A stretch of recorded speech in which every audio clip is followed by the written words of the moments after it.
Hello my dear students. आज हम आपको बताएंगे केमिस्ट्री में कि आयरन क्रोमेट अयस्क से पोटेशियम डाइक्रोमेट कैसे बनाते हैं। तो इसके चरण बहुत सिंपल हैं। वीडियो को पूरा देखें जिससे आपकी समझ में आ जाए। आपको हम लेकर चलते हैं सबसे पहले आयरन क्रोमेट अयस्क से पोटेशियम डाइक्रोमेट बनाना है। तो इसके जो चरण हैं उन चरणों को ध्यान से देख लें। सबसे पहला चरण है इसमें नंबर 1। सबसे पहला चरण आयरन क्रोमेट अयस्क में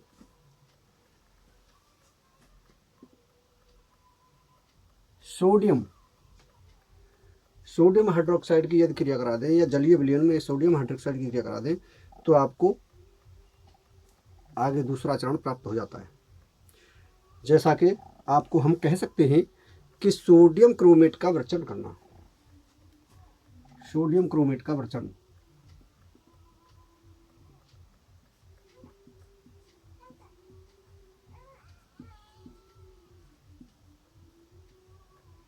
सोडियम क्रोमेट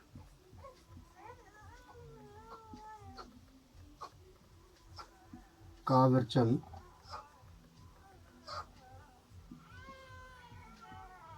कैसे करते हैं। इसमें जो हमें आयरन क्रोमेट का इसका जो दिया होता है उस चूर्ण में हम सोडियम हाइड्रोक्साइड को गर्म कर देते हैं। जो हमें दिया है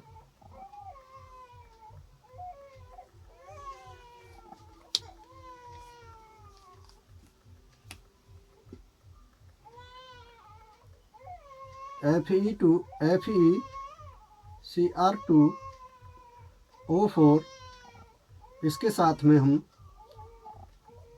NaOH विलयन गर्म कर देते हैं। जब गर्म कर देते हैं तो हमें प्राप्त होता है सोडियम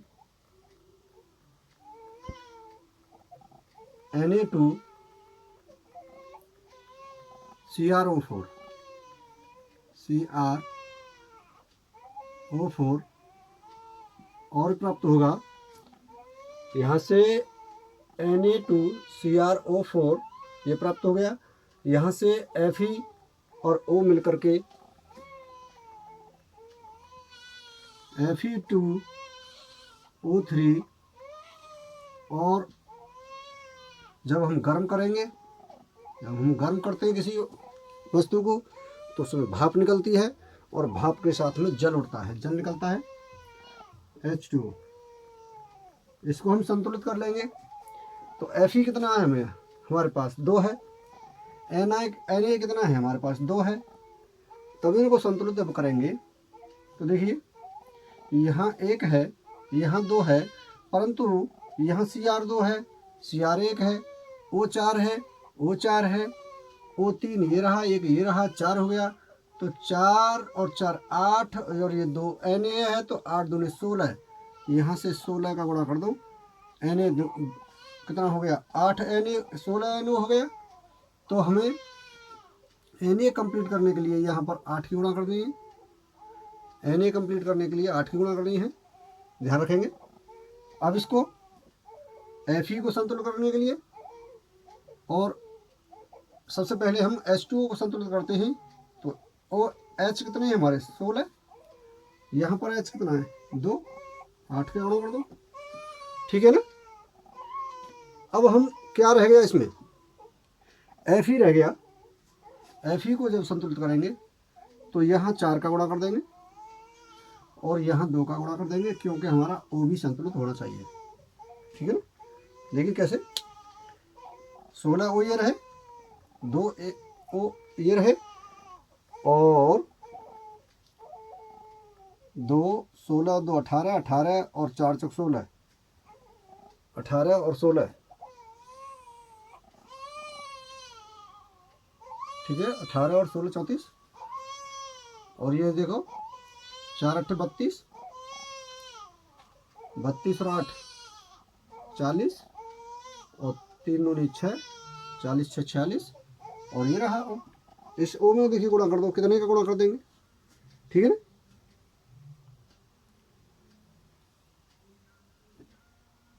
बच्चे कुछ इसमें गुणा कर दो, 7 से गुणा कर दो, ठीक है। दूसरा पॉइंट लेते हैं हम।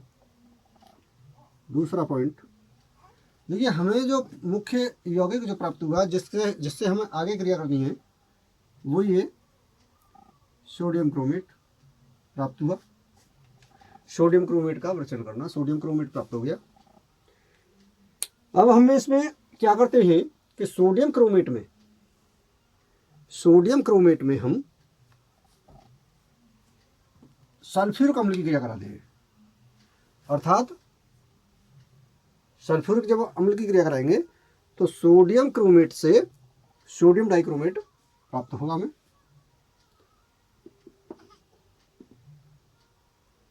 सोडियम क्रोमेट से सोडियम डाइक्रोमेट,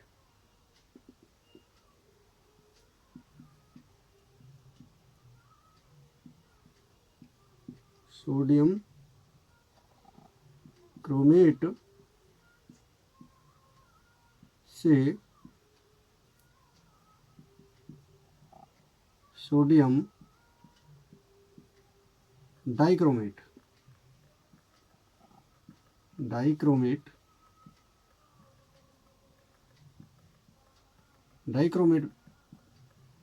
बनाएंगे। जब डाइक्रोमेट बनाएंगे तो इसमें सल्फ्यूरिक अम्ल की क्रिया करा देंगे।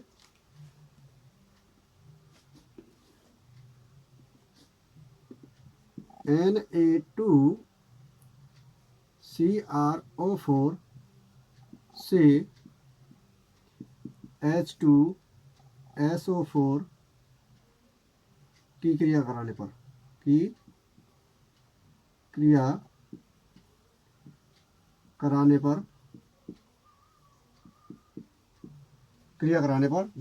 दे तो ये जाएगा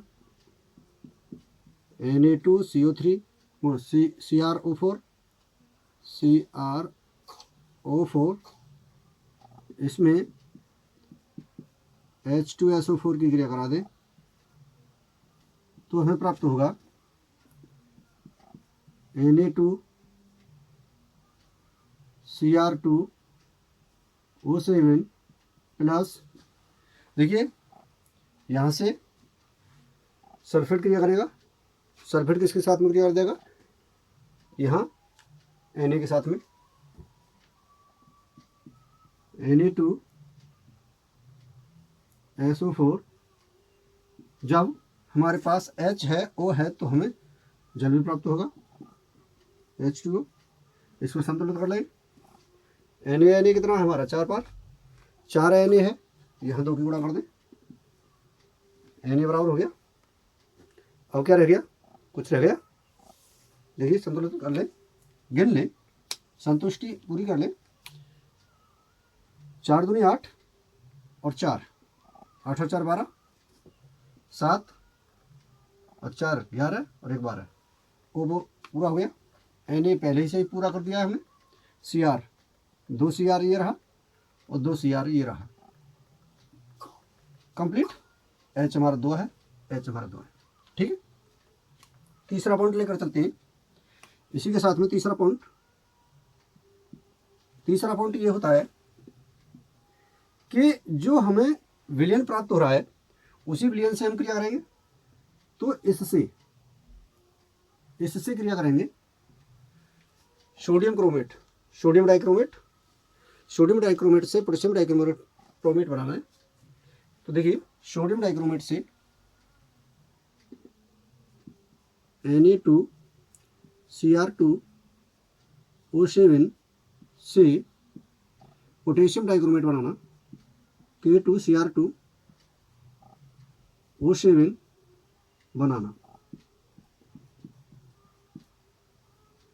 बनाना। तो इसमें जब बनाते हैं तो देखिए क्या है, हमें क्या करना है। यहाँ सोडियम है, यहाँ पोटेशियम है। इस पोटेशियम को अब बनाए हमें सोडियम की तरह, सोडियम की जगह बनाए तो Na को कौन हटा सकता है? हेलोजन Cl हटा सकता है, और यहाँ पर K आ सकता है, तो KCl की क्रिया करा देंगे। Na2CO3 CO2 O7 से KCl की क्रिया कराने पर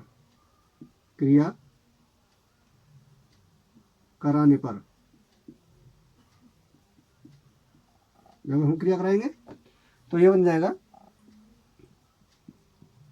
Na2Cr2O7 प्लस KCl, इन दोनों का क्रिया कराएंगे तो ये K Na को हटा देगा, और ये वो Cl Na को हटा देगा, और ये कहाँ K लग जाएगा यहाँ, K2Cr2O7 प्लस NaCl।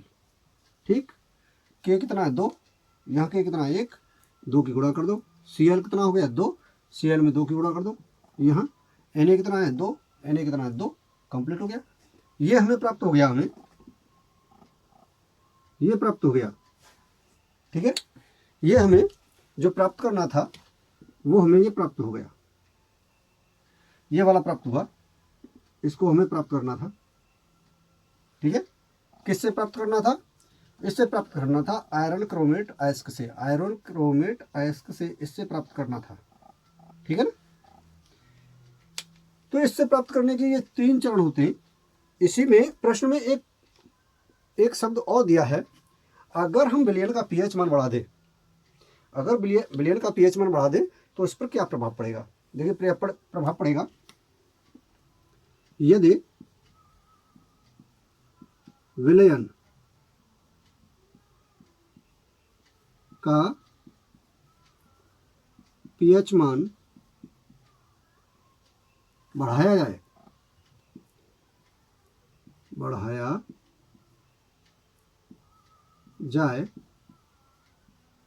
तो विलयन का रंग पीले से सतरंगी हो जाएगा। विलयन का रंग पीले से सतरंगी हो जाएगा, सतरंगी हो जाएगा।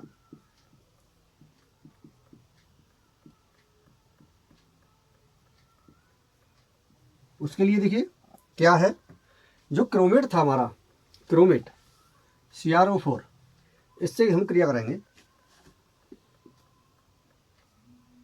CrO4, इसमें यहाँ पर आयन 2 हैं, इसके साथ में यदि हम H आयन की क्रिया करा दें, तो हमें ये उत्क्रमणीय अभिक्रिया प्राप्त होती है, जिसमें ऊपर हम अम्ल का प्रयोग करते हैं, अम्ल प्राप्त होता है, और नीचे से हमें इधर से प्राप्त करेंगे तो क्षार प्राप्त होगा। ये H इसके साथ में क्रिया कर जाएगा, HCrO4 ये क्रिया कर जाएगा, और फिर और इसमें एक भी कराएंगे तो और भी क्रिया कर जाएगा। यहाँ पर अम्ल प्राप्त होगा, इधर से क्षार प्राप्त होगा, और ये बन जाएगा Cr2O4। इसमें देखिए आयन है, आयन को संतुलित कर लो, आयन संतुलित करते हैं तो ये आयन 2 ये रहा, और 2 यहाँ से आ जाएगा, माइनस के 4 आयन हो जाएगा, और इसको संतुलित करते हैं तो ये प्लस, देखिए यहाँ पर H भी है, O भी है, H2 प्राप्त हो जाएगा, ठीक है। और यहाँ पर जो आयन है वो आयन यहाँ पर माइनस के 2 हो जाएंगे, और ये हो जाएगा, ये पीला कलर होता है, इसका पीला कलर होता है, और इसका सतरंगी कलर होता है, सतरंगी। ठीक है, ओके, समझ में आ रहा होगा। ना समझ में आए कमेंट करके पूछ सकते हो। ठीक है, थैंक यू। और इसी के साथ में आप सभी को हैप्पी न्यू ईयर।